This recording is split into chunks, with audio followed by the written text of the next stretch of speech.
السلام عليكم ورحمة الله وبركاته. أخوتي الأحباب ديالي، لاباس عليكم؟ كلشي بخير غاديين؟ ايوا الحمد لله على كل حال. كما عودناكم ان شاء الله اليوم عاد تنشرجينا شي نضار وشي سداد وشي حاجة ديال العواد والأواني ديال البشر اللي تنقدر بغلات ان شاء الله تعالى. غنديهم الحي الأزهر التابع للمستشفى واحد السيد عطاني ليزيزاسيون مشيت شفتهم اللي في الدرب.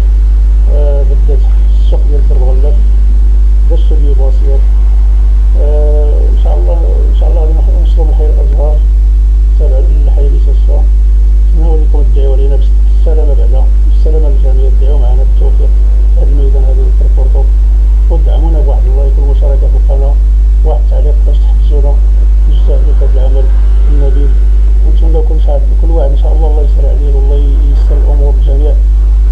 حياكم الله والسلام عليكم ورحمة الله وبركاته.